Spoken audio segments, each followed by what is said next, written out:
నిరంతరం ప్రజాపక్షం శ్రీ న్యూస్ కి స్వాగతం. నేను గణేష్. వార్తల్లో హెడ్లైన్స్ చూద్దాం. ప్రత్యేక హోదాపై మరోసారి స్పందించిన కొనతాల, మరో 10 ఏళ్లైనా పోలవరం ప్రాజెక్టు పూర్తి కాకపోవచ్చని వ్యాఖ్య. ఘనంగా వినాయక పూజ మహోత్సవాలు, గణేష్ యూత్ ఆధ్వర్యంలో నిర్వహణ.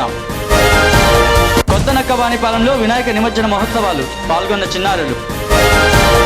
కాలుష్య కోరల్లో Visakha. Sri news special report. 46వ వార్డు మాజీ కార్పొరేటర్ అంగా చంద్రకళ గారి ఇంటి వద్ద మాజీ మంత్రి కొనతాల రామకృష్ణ ప్రెస్ మీట్ నిర్వహించారు. ఈ సందర్భంగా ఆయన మాట్లాడుతూ ప్రభుత్వం చట్టబద్ధత ఉన్న ప్రత్యేక హోదా కాకుండా చట్టబద్ధత లేని ప్రత్యేక ప్యాకేజ్పై దృష్టి పెడితే లాభం ఏముంటుందని అన్నారు.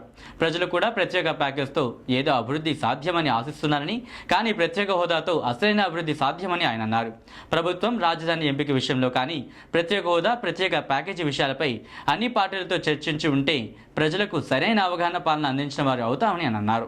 కార్యక్రమంలో తిప్పల వంశీరెడ్డి, అంగ అప్పలరాజు, వర్మ, వైఎస్ఆర్సీపీ నాయకులు తదితరులు ఈ కార్యక్రమంలో పాల్గొన్నారు. అంతవరకు కూడా ఉత్తరాంధ్రలో ఉన్నటువంటి ప్రతి ఒక్కరూ మన హక్కుల గురించి మనం పోరాటం చేయాల్సినటువంటి అవసరం ఉంది. ఇవన్నీ పోరాడి సాధించుకోవాల్సినటువంటి అవసరం ఉంది. కాబట్టి దానికి మీ అందరినీ కూడా ఈ కార్యక్రమానికి మద్దతు తెలియపరచాల్సిందిగా మిమ్మల్ని కూడా కోరుతా ఉన్నా. హైదరాబాద్ మద్రాసు పోలేరు కాబట్టి వాళ్ళకి కావాల్సిన విధంగా ఇక్కడ ఉండాలని చెప్పి అప్పుడు మేము రాజశేఖర రెడ్డి గారు ముఖ్యమంత్రి ఉంటుండగా Visakha institute of medical science మొదలుపెట్టి ఇది భవిష్యత్తులో all India institute of medical sciences గా మార్చాలి, దానికి అనుసంధానం చేయాలనే ఉద్దేశంతో అది మొదలు పెడితే ఇప్పటికీ కూడా ఇది పూర్తి స్థాయిలో పూర్తిగా మొదలు పెట్టలేదు. 47వ వార్డు గాజువాక డిపో ఎదురుగా శ్రీ శ్రీ శ్రీ వరసిద్ధి వినాయక పూజ మహోత్సవాలు గణేష్ యూత్ ఆధ్వర్యంలో ఘనంగా నిర్వహించారు. ఈ సందర్భంగా ఏర్పాటు చేసిన అన్న సమారాధన కార్యక్రమంలో భక్తులు పాల్గొని స్వామివారి ప్రసాదాన్ని స్వీకరించారు. కార్యక్రమంలో పొట్టుమూర్తి, గణేష్ యూత్ ప్రతినిధులు తదితర భక్తులు పాల్గొన్నారు. వార్డు మరి డిపో ఎదురుగా ఉన్న రెడ్డిల వీధి, యాక్చువల్ ఇది మా ప్రాంతంలో ఈ రెడ్డిల వీధిలో ఉన్న గణేష్ యూత్ కుర్రవాళ్ళు మరి వినాయక చవితి ఉత్సవాల సందర్భంగా గత వారం రోజులుగా మరి ఎంతో కష్టపడి మరి కుటుంబాలతో కలిసి ఇక్కడ వినాయకుడు పెట్టడం జరిగింది. మరి సాయం చేసి ఆర్థిక అందించి వాళ్ళు కూడా సొంతంగా ఇక్కడ ఉన్న వాళ్ళకు అందరూ కూడా పిల్లలు, వారి తల్లిదండ్రులు కూడా భక్తి భావాలు ఉన్నవారు కాబట్టి ఈ ప్రాంతం చక్కగా జరుగుతుంది.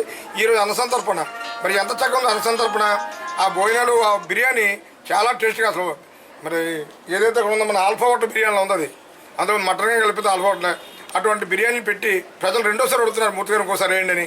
అంత చక్కగా తింటున్నారు. ఇటువంటి కార్యక్రమాలన్నీ కూడా హిందుత్వం ఉండాలని, మన ప్రాంతంలో ప్రజలు సుఖశాంతితో ఉండాలని, మరి వచ్చే వరదలు కానీ ఎండలు కానీ మనం ఎవరో కాయలేకపోతున్నాం. వర్షాలు వచ్చినా భారీగా వస్తున్నాయి, ఎండలు వస్తే 40 డిగ్రీలు వస్తున్నాయి.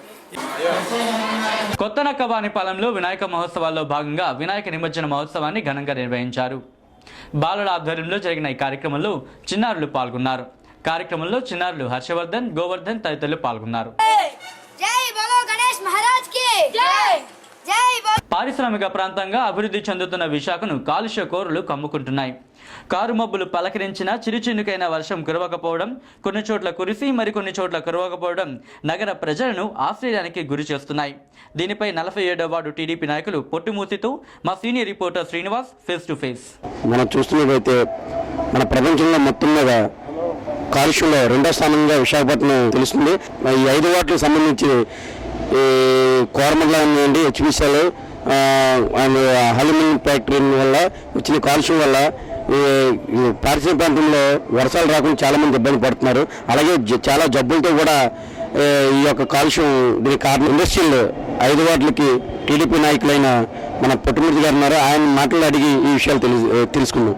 అంటే అసలు ఈ కాలుష్యం మీద అసలు వర్షాలు రాక చాలా మంది ఇబ్బంది పడుతున్నారు. అది విశాఖపట్నంలో 2వ స్థానం అని అంటున్నారు. కాలుష్యం కంట్రోల్ బోర్డు కూడా ఏం పట్టించుకోవట్లేదు. అసలు శ్రీనివాస్ గారు, ముందుగా శ్రీచాల ప్రేక్షకులు ధన్యవాదాలు. మీరు ఓన్లీ కాలుష్యంలో వర్షాలు అన్నారు.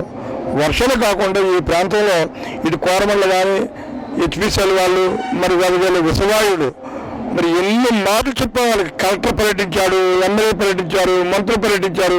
ఎవరు పర్యటించినా సరే వాళ్ళు ఎటువంటి మార్పు లేదు. మరి గాజువాకలో సీఆర్పురం సిల్లు ఏదో బట్టలు కంటే కిలోమీటర్ కొంత వర్షం పడుతుంది. అది కేవలం పొల్యూషన్ జరుగుతుంది, పబ్లిక్ నగర సత్యం. అందువల్ల మీరు కంపల్సరీ ఆ పొల్యూషన్ తగ్గించండి. ఏదైతే జలవనరులు కావాలో ఇది వచ్చే విధంగా మీరు కూడా చర్యలు తీసుకోవాలని కోరుతూ సెలవు తీసుకుంటున్నాం. కాలుష్యం మహమ్మారి నుంచి ఇండస్ట్రియల్ బెల్ట్ని ఎప్పుడు కాపాడుతారంటూ శ్రీచాలంలో ప్రత్యేక వార్త తీసి కెమెరామన్ వంశీతో శ్రీనివాస్, ఇండస్ట్రియల్ ఏరియా. ఇక వార్తలు ముగించే ముందు హెడ్లైన్స్ మరోసారి చూద్దాం. ప్రత్యేక హోదాపై మరోసారి స్పందించిన కొనతాల, మరో 10 ఏళ్లైనా పోలవరం ప్రాజెక్టు పూర్తి కాకపోవచ్చని వ్యాఖ్య. ఘనంగా వినాయక పూజ మహోత్సవాలు గణేష్ యూత్ ఆధ్వర్యంలో నిర్వహణ. కొత్త నక్కవానిపాలెంలో వినాయక నిమజ్జన మహోత్సవాలు పాల్గొన్న చిన్నారులు. కాలుష్య కోరల్లో Visakha. Sri news special report. ఇవి ఇప్పటివరకు న్యూస్ అప్డేట్స్. మరిన్ని తాజా వార్తల కోసం చూస్తూనే ఉండండి శ్రీ న్యూస్, నిరంతరం ప్రజాపక్షం.